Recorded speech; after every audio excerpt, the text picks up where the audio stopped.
के साथ आप उनका आशीर्वाद सभी का दें और आज की इस काव्य संध्या को शुरू करने का, आगाज करने का आदेश फरमाएं। भारत माता की, भारत माता की।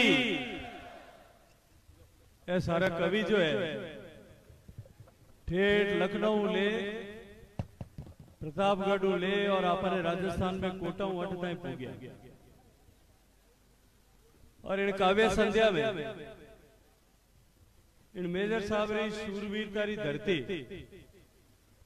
उन पर अगर भारत माता री जय है माड़ी बोले जने भाई मारो थे नाम खराब करो नहीं करो।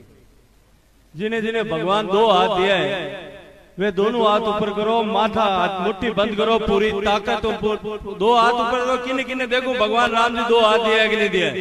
मुट्ठी बंद करो, पूरी ताकत बोलो लखनऊ आवाज जानी चाहिए भारत माता।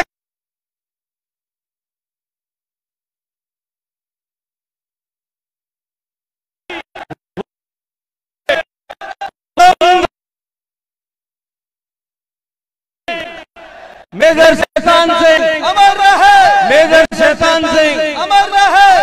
हमें ठीक है, हमें जीव रहे।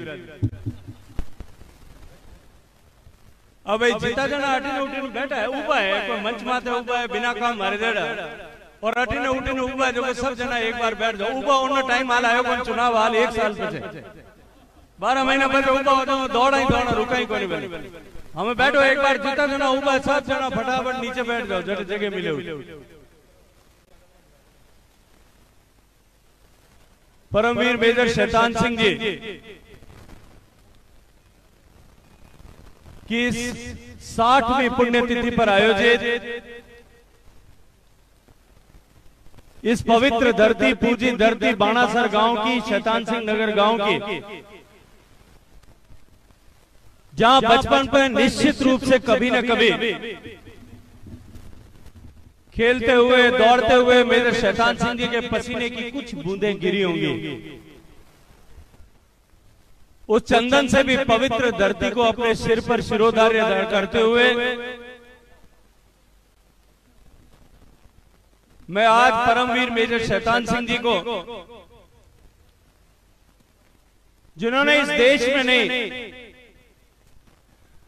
दुनिया में अपने नाम को अपने पुरुषार्थ से, अपने वीरत्व से हमेशा हमेशा के लिए अमर करते हुए अपने चरित्र को कालजयी बना दिया। जब कभी भी इस देश में आजाद भारत में वीरता का उल्लेख होगा, जहां कहीं भी आजाद भारत में वीरता का और शौर्य अदम्य साहस का उल्लेख होगा, आजाद भारत में जब कभी भी बलिदान का उल्लेख किया जाएगा, बलिदान का सम्मान किया जाएगा, तो निश्चित रूप से परमवीर मेजर शैतान सिंह जी का स्मरण बहुत सम्मान के साथ में किया जाए। आज का दिन परमवीर मेजर शैतान सिंह जी के बलिदान का दिन। हम उस क्षेत्र के निवासी, हम सब सम्मान के पात्र हैं, लेकिन एक विषय मैं अभी सब मेरे कवि साथियों के साथ में साझा कर रहा था कि जब 1962 में चीन ने आके एकाएक दोस्ती का लवादा पहन करके और हमारी पीठ में छुरा भौंका था और भारत पर एक जबरन युद्ध थोप दिया था। उस युद्ध में परमवीर मेजर शैतान सिंह जी ने रेजांगला की लड़ाई में अपने छोटे थोड़े से साथियों के साथ मिलकर के जिस तरह से साहस का प्रदर्शन करते हुए, अपने साथियों का हौसला बनाए रखते हुए, अपने साथियों का हौसला बढ़ा करके हजारों की संख्या में आए चीनी सैनिकों के हमले को रोकने का साहस किया। घायल हो जाने के बाद में भी पेट में मशीन गन की गोली लग जाने के बाद में भी जब ये आदेश किया गया कि आप रिट्रीव कर लो, पीछे हट जाओ, उन्होंने कहा कि जब तक जीवन का एक भी सांस बाकी है पीछे छोड़कर नहीं जाऊंगा। परमवीर मेजर शैतान सिंह जी ने जिन छोटे से साथियों के साथ में जो संघर्ष किया और जो रेलांगला की लड़ाई में उनके साथियों ने जिस अदम्य साहस का प्रदर्शन किया, अभी हाल ही में आदरणीय नरपत सिंह साहब बैठे, अभी हम चर्चा कर रहे थे कि दुनिया के आधुनिक दुनिया के जो 13 विश्व में सबसे भयंकर भयानक युद्ध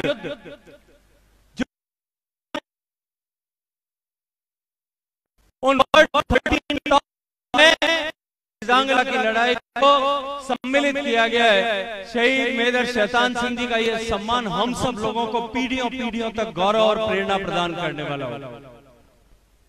उस लड़ाई में मेजर साहब के साथ में आज ही के दिन लांस नायक राम सिंह शहीद हुए थे, जिन्हें वीर चक्र से सम्मानित किया गया।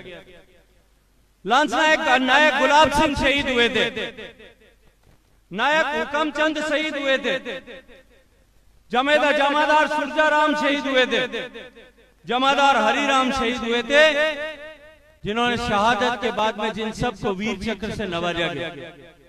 उस पलटी में बहुत सारे सैनिक ऐसे थे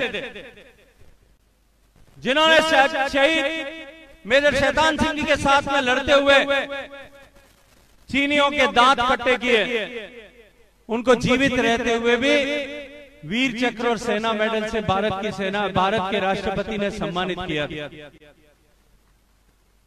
मेजर शैतान सिंह जी की शहादत के साथ ही, क्योंकि घाटी में 18,000 फीट की ऊंचाई पर लड़ाई हो रही थी, भारत के सैनिकों के पास उस समय संसाधनों की बहुत सीमितता थी। आदरणीय नरपत सिंह साहब जानते हैं, चीन की लड़ाई में भारत के सैनिक उस 18,000 फीट की लड़ाई पर सामान्य गुरगावियां पहनकर, गुरगावियां जानते हो, पीटी शूज जो होता है सामान्य, पहले बाटा का 30 रुपए का पीटी शू आता है, भूरे रंग का खाकी रंग का एक जूता आता, बोल्ट वाली 303 गन। पब्बाराम जी यहाँ बैठे, इन्होंने बीएसएफ में नौकरी की, वो बंदूक चलाई है उन्होंने 71 की लड़ाई में।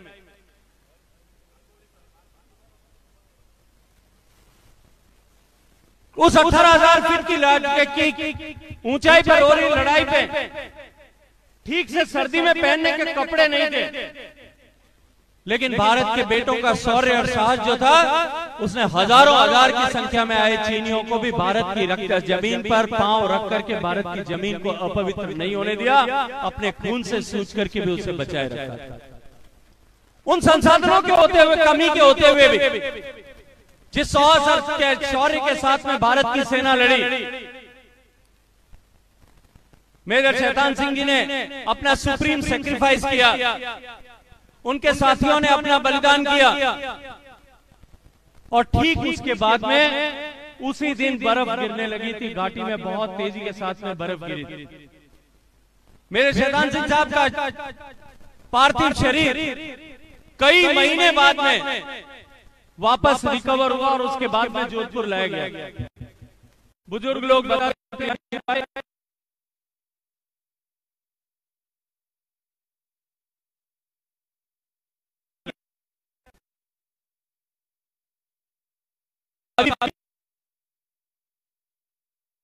के लोगों, और उन्होंने उस अमर काव्य में उल्लेख किया था मेजर शैतान सिंह जी के चरित्र। आज देश में कहीं भी जहां देशभक्ति से जुड़ा हुआ कार्यक्रम हो, देश का स्वतंत्रता दिवस, गणतंत्र में गांव की ठेठ स्कूल से लेकर के लाल किले तक भी अगर, या राजपथ पर, कर्तव्य पथ पर भी अगर कहीं कोई आयोजन होता है, मेजर शैतान सिंह जी के चरित्र पर लिखा हुआ वो अमर गीत वहां सम्मान के साथ में बजाया जाता है। और हम भारत के 130 करोड़ लोग, चाहे किसी भी राजनीतिक प्रतिबद्धता से हम जुड़े होंगे, हमारे रोंगटे खड़े हो जाते हैं। मुझे ऐसा बताया मेरे जो है वरिष्ठ लोगों ने, जब मेजर साहब का पार्थिव शरीर जोधपुर लाया गया था, हजारों हजार लोग उस शव यात्रा में शामिल थे। और जब कभी प्रदीप का वो गीत, उस समय शहर में एक जगह होती है सोस्ती गेट, वहां किसी ने लाउड स्पीकर पर बजा दिया था, उन हजारों लोगों में से एक भी व्यक्ति ऐसा नहीं था जिसकी आंखों में से अश्रुधारा नहीं बह रही थी। आंसू बहा करके मारवाड़ के लोगों ने मेजर शैतान सिंह जी का सम्मान और उनके प्रति अपनी कृतज्ञता का भाव ज्ञापित किया। मित्रों, जब तक ये भारत रहेगा, लाखों लाख साल पुराना हमारा इतिहास है और हमारे इतिहास में अनेक ऐसे कालजयी चरित्र पैदा हुए। ये राजस्थान की धरती दुर्गादास की धरती है, राजस्थान की धरती महाराणा प्रताप की धरती है, राणा सांगा की धरती है, राणा कुंभा की धरती है। इस धरती ने अनेक ऐसे धरती पुत्र पैदा किए और पीढ़ियां दर पीढ़ियां उस परंपरा का आज भी इस धरती के जाए हुए बेटे निर्वहन कर रहे हैं। विनीत भाई, कोई गांव में चले जाइए इस पश्चिमी राजस्थान का, कोई गांव, जोधपुर से लेकर के आप यहां तक आए होंगे, कोई पंचायत ऐसी नहीं होगी आप शाम के धुंधलके में आए हो, अगर दिन के दोपहर में आए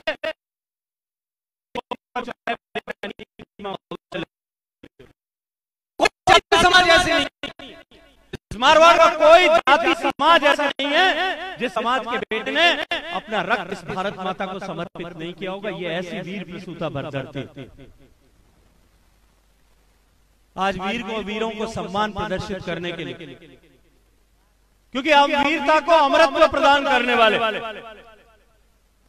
वीरता को एक नया प्रतीक और मानबिंदु देने वाले मेजर शैतान सिंह जी की पुण्यतिथि बेशक आज है, लेकिन आज हम इस मेजर शैतान सिंह जी की धरती पर इस राजस्थान के उन सब बेटों को की शहादत को नमन करने के लिए, सम्मान करने के लिए एकत्रित आए, जिन्होंने आजाद भारत के इतिहास में इस देश की सीमाएं जो माता के वस्त्रों के समान पवित्र है, उनका सम्मान बनाए रखने के लिए अपना सर्वस्व समर्पण किया। हम आज उन सब माताओं बहनों के लिए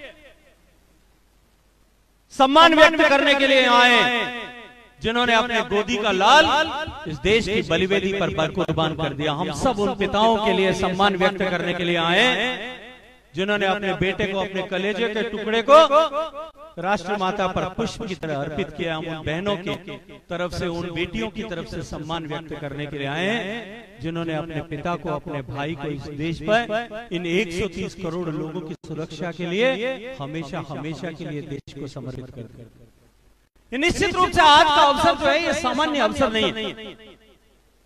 आज का अवसर जो है वो एक साधारण दिवस नहीं है, एक प्रेरणा का बिंदु हम सब के लिए। और निश्चित रूप से हालात बदले।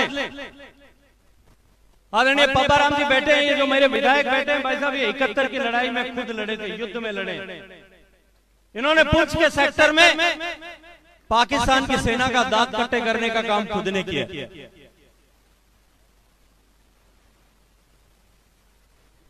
ये भी जानते होंगे, मेजर जनरल नरपत सिंह साहब बैठे, ये भी जानते होंगे किन सीमित संसाधनों के साथ में भारत की सेना लड़ती थी।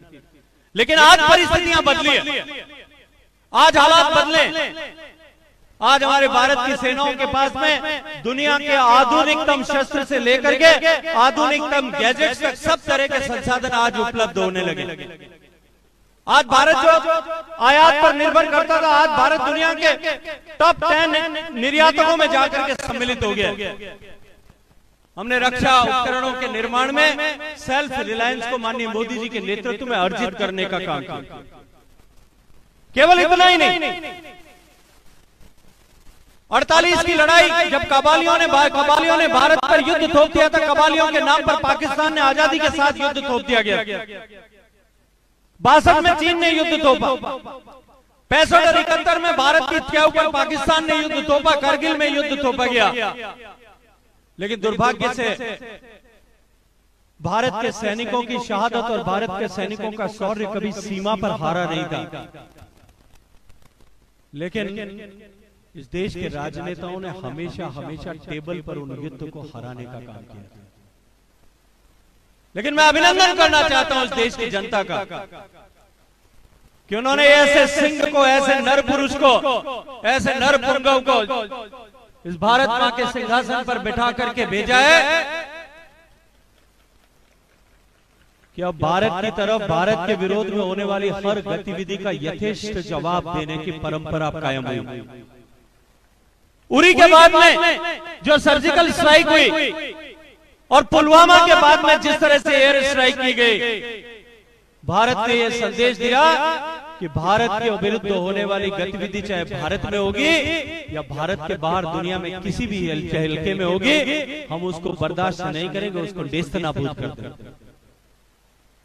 उसके बाद में जिस तरह की परिस्थितियां बनी, आज भारत का सम्मान, भारतीय सेनाओं का शौर्य और साहस जिस तरह से कितने गुना बढ़ा है। आज भारत का प्रधानमंत्री होली और दिवाली पर जाकर के उन सैनिकों के साथ जब खड़ा होता है, उनकी ऊर्जा, उनकी साहस, उनका हौसला, उनकी हिम्मत, उनकी ताकत और उनका संकल्प कई कई गुना बढ़ जाता है। आज पुण्य स्मरण का दिवस है। मैं अभिनंदन करना चाहता हूं मेरे साथियों का। मैं अभिनंदन करना चाहता हूं आदरणीय जगदीश सोलंकी साहब।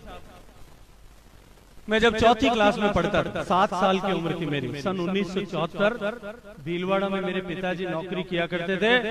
बंशीलाल बेकारी जी एक कवि हुआ करते थे, हमीरगढ़ में कवि सम्मेलन आयोजित करते थे।